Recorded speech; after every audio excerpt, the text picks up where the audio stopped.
ഇപ്പോ സഭയുടെ ഒരു സപ്പോർട്ടും കാര്യങ്ങളൊക്കെ എങ്ങനെയാണ്? ഒന്നാം തരം കത്തോലിക്കലിലെ പാസ്റ്റർ കൗൺസിൽ എന്നെക്കാൾ വലിയ കത്തോലിക്കലുള്ളൂ. ഇപ്പൊ നേരത്തെ ഇപ്പൊ കന്യാസ്ത്രീകളുടെ വിഷയത്തിലാണെങ്കിൽ ഛത്തീസ്ഗഡിലും സാർ തന്നെയാണ് അത് ഡീൽ ചെയ്തിട്ടുള്ളത്. അതുപോലെ മുനമ്പം വിഷയത്തിലൊക്കെ അങ്ങനെ തന്നെയാണ്.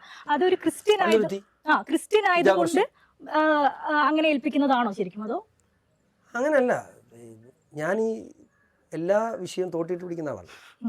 സ്വാഭാവികമായി ഇത്തരം വിഷയങ്ങൾ പാർട്ടിയുടെ മുമ്പിൽ അവതരിപ്പിക്കുന്നതിൽ ഞാനിത് കൃത്യമായി അവതരിപ്പിക്കും. എൻ്റെ സമുദായത്തെ ബാധിക്കുന്നൊരു വിഷയം സ്വാഭാവികമായിട്ടും എനിക്ക് ആ സമുദായത്തിൽ നിന്ന് ആദ്യത്തെ കോൾ വരുന്നത് ഇപ്പോൾ എനിക്കാണ്. എന്തെങ്കിലും ഒരു ഇഷ്യൂ ഉണ്ടെങ്കിൽ, നാഷണൽ ലെവലിൽ തന്നെ എന്തെങ്കിലും ഇഷ്യൂ ഉണ്ടെങ്കിൽ ഫസ്റ്റ് കോൾ എനിക്ക് വരും. അത് എന്നെ വിശ്വാസമുള്ളതുകൊണ്ടല്ലേ അവർ വിളിക്കുന്നത്. അപ്പോൾ അങ്ങനെ വിളിച്ചാൽ സ്വാഭാവികമായിട്ടും എൻ്റെ ഫോളോ അപ്പ് എനിക്ക് നടത്താറുണ്ട്. എനിക്കത് ഫോളോ അപ്പ് നടത്താനുള്ള സ്വാതന്ത്ര്യം തന്നിട്ടുണ്ട്. അതിനുവേണ്ടി എനിക്ക് ലൈസൺ ഓഫീസറെ തന്നിട്ടുണ്ട്. ആ ഉത്തരവാദിത്തം ഞാൻ നിർവഹിക്കുന്നതുകൊണ്ടാണ് എനിക്ക് ഇടപെടാൻ കഴിയും. ഇപ്പോൾ അടുത്ത് നടന്നൊരു കാര്യം ഓർത്തെടുക്കുകയാണെങ്കിൽ ഇപ്പൊ തെരഞ്ഞെടുപ്പ് കമ്മീഷന്റെ ഒരു കത്തിൽ BJPയുടെ സീല് എനിക്കറിയില്ല, അങ്ങനെ ഒരു വാർത്ത കേട്ടിട്ടില്ല. പത്രത്തിൽ കണ്ടു. തെരഞ്ഞെടുപ്പ് സെക്ഷൻ ഓഫീസർമാർക്ക് സസ്പെൻഷൻ നടപടി ഉൾപ്പെടെ കാര്യങ്ങൾ നടക്കുന്നുണ്ട്.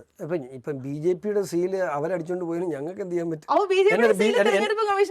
BJPയുടെ അവിടെ എന്ത് സംഭവിച്ചു? സ്വാഭാവികമായിട്ട് ഞാനൊരു കാര്യം പറയട്ടെ.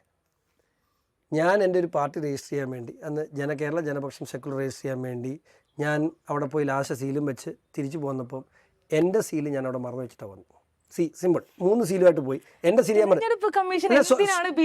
സീൽ സ്വാഭാവികമായിട്ട് അവിടെ ഇരുന്ന ഏതെങ്കിലും ഒരു കാരണം തെരഞ്ഞെടുപ്പ് കമ്മീഷനിൽ ഒരു വർഷം നാഷണൽ പാർട്ടി എന്നല്ല 6-7 പ്രാവശ്യം അവിടെ കണക്ക് ബോധ്യപ്പെടുത്തുകയും ആ കമ്മീഷൻ ഓഫീസിൽ പോവുകയും ചെയ്യുന്ന ആളായിരിക്കും. എനിക്കറിയത്തില്ല, ഞാൻ പറഞ്ഞ സ്വാഭാവികമായിട്ടും ഏതെങ്കിലും സീലെടുത്ത് മാറി അടിച്ച് അതിനപ്പുറത്തോട്ട് അതുകൊണ്ട് എന്താണ് ഉദ്ദേശിക്കുന്നത്? തെരഞ്ഞെടുപ്പ് കമ്മീഷനിൽ പോലും ഒരു BJPയുടെ ആധിപത്യമല്ല അവിടെ കാണാൻ സാധിക്കുന്നത്. തെരഞ്ഞെടുപ്പ് കമ്മീഷൻ എന്തിനാണ് BJPയുടെ സീൽ എന്ന് സാധാരണക്കാരായ ഞാനൊരു കാര്യട്ടെ. മോളാണ് തെരഞ്ഞെടുപ്പ് കമ്മീഷൻ ഉദ്യോഗസ്ഥയായിട്ടിരിക്കുന്നത് ഇല്ലേ?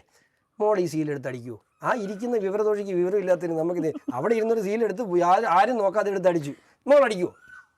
എന്തിനാണ് അടിക്കുന്നത്? ഇറ്റ്സ് എ മിസ്റ്റേക്ക് എന്നുള്ള കാര്യം നമുക്ക് എല്ലാവർക്കും അറിയാം അല്ലേ? അവിടെ എങ്ങനെ സീല് വന്നു? ഇപ്പോൾ തെരഞ്ഞെടുപ്പ് കമ്മീഷൻ എങ്ങോട്ടേലും അയക്കുന്ന കത്തിനകത്ത് ഭാരതീയ ജനതാ പാർട്ടിയുടെ സീല് വെച്ച് അയക്കേണ്ട ഏതെങ്കിലും കത്തുണ്ടോ? ഇല്ല.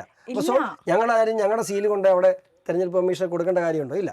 അപ്പൊ എന്താണെങ്കിലും എല്ലാവിധ ആശംസകളും നേരുകയാണ്. അതോടൊപ്പം തന്നെ കേരള നിയമസഭ ഒരു ചരിത്രം കുറിക്കട്ടെ എന്ന് ആശംസിക്കുകയാണ്. കാരണം അപ്പനും മകനും ഒരുമിച്ച് എത്താൻ സാധിക്കട്ടെ.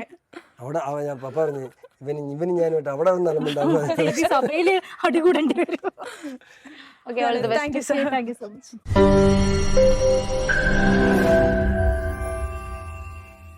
ലോകത്തെവിടെയായാലും ഏത് സമയത്തും 24 വാർത്തകളും ഓഗ്മെന്റഡ് റിയാലിറ്റി പാക്കേജുകളും എക്സ്പ്ലെയിനറുകളും വിശദമായി കാണാൻ ഞങ്ങളുടെ YouTube ചാനൽ നിങ്ങൾക്ക് സബ്സ്ക്രൈബ് ചെയ്യാം.